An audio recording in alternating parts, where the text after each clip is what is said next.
ధనవంతులు అయ్యే ముందు వచ్చే కొన్ని కలలు ఇవే. స్వప్న శాస్త్రం ప్రకారం కోటీశ్వరులు అయ్యే ముందు ఎటువంటి కలలు వస్తాయో ఈ వీడియోలో వివరంగా తెలుసుకుందాం. వీడియో చూసే ముందు ప్రతి ఒక్కరూ జై శ్రీరామ్ అని కామెంట్ చేయండి. వీడియోని లైక్ చేసి షేర్ చేయండి. ప్రతి మనిషి నిత్యం నిద్రించిన తర్వాత కలలు రావడం అనేది సహజం.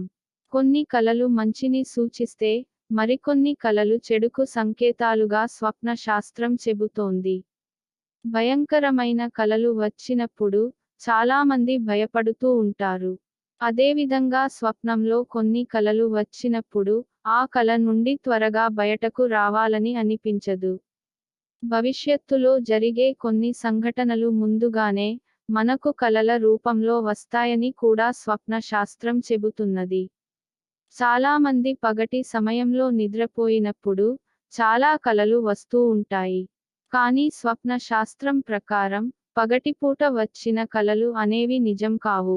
వాటికి ఎటువంటి ఫలితం ఉండదు. అయితే మనం నిద్రించేటప్పుడు ఆ రోజు ఏ పనిని అయితే ఎక్కువగా చేస్తామో, ఏ పని మీద అయితే మన దృష్టి అనేది ఎక్కువగా ఉంటుందో, మన మనసు ఎక్కువగా ఏది ఆలోచిస్తుందో అటువంటి కలలు కూడా వస్తాయి. మీరు ఈరోజు ఎక్కువగా ఏదో ఒక విషయం గురించి ఆలోచించడం, ఆ విషయమే మీకు ఆ రోజు రాత్రి కలలోకి వస్తే అటువంటి కలకు కూడా ఫలితం అనేది ఉండదు. కలల గురించి పూర్తి సమాచారం అనేది మరొక వీడియోలో తెలుసుకుందాం. ఈరోజు మాత్రం కోటీశ్వరులు అయ్యే ముందు వచ్చే కలలు ఏమిటో ఇప్పుడు తెలుసుకుందాం.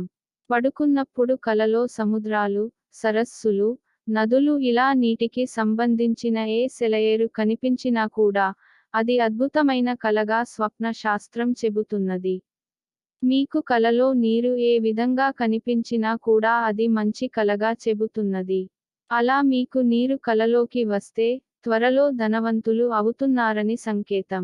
అంతేకాకుండా మీరు కలలో నదిని లేదా కాలువని లేదా ఏదైనా నీటి ప్రవాహాన్ని దాటుతున్నట్లు అలా వస్తే కనుక మీ జీవితంలో ఉన్న కష్టాల నుండి మీరు బయటపడబోతున్నారని అర్థం. మీకున్న ఆర్థిక సమస్యలు అనేవి తొలగిపోతున్నాయని సంకేతం. ఇక కలలో బావిలో నుండి నీటిని తోడుతున్నట్లు, లేదా నీటిని తాగుతున్నట్లు, లేదా నీటి మధ్యలో మీరు నుంచుని ఉన్నట్లు కల వస్తే అది కూడా విశేషమైన కలగా స్వప్న శాస్త్రం చెబుతున్నది. ఇలా కల వస్తే కనుక మీకు ధన లాభం కలగబోతున్నదని సంకేతం. కలలో మీరు సంతకం పెడుతున్నట్లు కల వస్తే మీరు ఉద్యోగముల యందు లేదా వ్యాపారముల యందు మంచి స్థాయికి ఎదిగి త్వరలో ధన లాభం కలగబోతున్నదని అర్థం.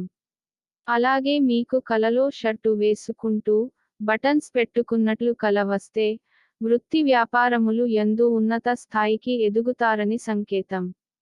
ఆడవారికి తలలో పువ్వులు పెడుతున్నట్లు కల వస్తే దానికి సంకేతం త్వరలో ధనవంతులు కాబోతున్నారని అర్థం. అదేవిధంగా మీరు బంగారు నాణెములను ఎవరికైనా ఇస్తున్నట్లు, లేదా బంగారు ఆభరణములు కొంటున్నట్లు కల వస్తే మీరు త్వరలో కోటీశ్వరులు అవుతారని స్వప్న శాస్త్రం చెబుతున్నది. అంతేకాకుండా ఏదైనా షాప్లో వస్తువులను కొంటున్నట్లు కూడా కల వస్తే త్వరలో ధనవంతులు అవుతారని అర్థం. చాలామందికి కలలో పడుకున్నప్పుడు దేవతలు లేదా దేవుళ్ళు దర్శనం ఇస్తూ ఉంటారు. ఇది చాలా అద్భుతమైన కలగా స్వప్న శాస్త్రం చెబుతుంది. ఇలా మీకు కలలో దేవతలు, దేవుళ్ళు కనిపిస్తే కనుక మీరు తొందరలో ధనవంతులు అవుతారని స్వప్న శాస్త్రం చెబుతున్నది. ఇలా మీకు కలలో దేవతలు లేదా దేవుడు కనిపించినప్పుడు మీకు కలలో ఏ దేవుడు లేదా దేవత అయితే వచ్చారో మరుసటి రోజు ఉదయమే లేచి తలస్నానం చేసి చక్కగా ఆ దేవాలయానికి వెళ్ళి అర్చన చేయించుకోవాలని, అలా అర్చన చేయించుకుని ఆ దేవత యొక్క దర్శనం చేసుకోవడం వలన ఆ దేవి దేవతల యొక్క అనుగ్రహం కలిగి ఆ కలకు ఫలితం అనేది త్వరగా వచ్చి ధనవంతులు అవుతారని కూడా స్వప్న శాస్త్రం చెబుతున్నది. కలలో ఏదైనా పండుగను అందరూ కలిసి సంతోషంగా జరుపుకున్నట్లు కల వస్తే కనుక ఇది అద్భుతమైన కలగా స్వప్న శాస్త్రం చెబుతున్నది. దీనికి అర్థం మీరు త్వరలో ధనవంతులు అవుతున్నారని సంకేతం. ఇక కలలో మీకు సూర్యుడు ఉదయిస్తున్నట్లు కల వస్తే కనుక, ఇది అద్భుతమైన కలగా స్వప్న శాస్త్రం చెబుతుంది. కలలో తేనె పట్టు కనిపిస్తే మీరు త్వరలో ధనవంతులు కాబోతున్నారని అర్థం.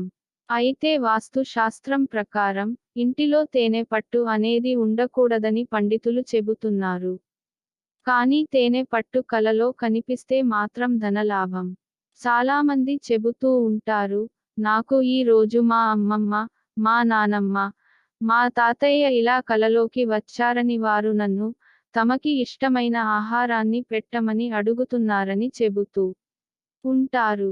ఇలా కలలో మిమ్మల్ని ఆహారం పెట్టమని అడిగినా, లేక నీరు ఇవ్వమని అడిగినా కూడా మీకు పితృదోషం ఉందని అర్థం చేసుకోవాలి. ఒకవేళ మీకు కలలో మీ పితృదేవతలు ఆహారం, నీరు పెట్టమని అడిగితే కనుక, మీరు వెంటనే పితృదోష నివారణ చేయించుకోవాలని స్వప్న శాస్త్రం చెబుతున్నది. లేకపోతే పితృదోష కారణంగా, ఇంట్లో కష్టాలు మరియు ఆర్థిక ఇబ్బందులను ఎదుర్కోవాల్సి వస్తుంది. ఆ ఇంటిలో సంపద అనేది వృద్ధి చెందదు. ఎప్పుడైతే పితృదేవతల యొక్క ఆశీర్వాదం మీపై ఉంటుందో, మీ ఇంటిలో సంపదకు లోటు ఉండదని స్వప్న శాస్త్రం చెబుతోంది. కలలో మీకు ఏనుగు కనిపిస్తే త్వరలో రాజయోగం పట్టపోతున్నదని సంకేతం. కలలో గులాబీ పువ్వులు కనిపించినా కూడా, అది మంచి కలగా స్వప్న శాస్త్రం చెబుతుంది. అంతేకాకుండా కలలో మీ పితృదేవతలు అనగా మీ నానమ్మ, తాతయ్య, అమ్మమ్మ ఇలాంటి వాళ్ళు మీకు కలలో కనిపించి, మిమ్మల్ని ఆశీర్వదిస్తున్నట్లు కల వస్తే కనుక, ఇది అద్భుతమైన కలగా స్వప్న సిద్ధాంతం చెబుతున్నది. కలలో పాలు పితుకుతున్నట్లు కల వస్తే, తొందరలో ధనవంతులు అవుతున్నారని స్వప్న సిద్ధాంతం చెబుతుంది. ప్లీజ్ వీడియోని లైక్ చేసి షేర్ చేయండి. ఛానల్ ని సబ్స్క్రైబ్ చేసుకోండి.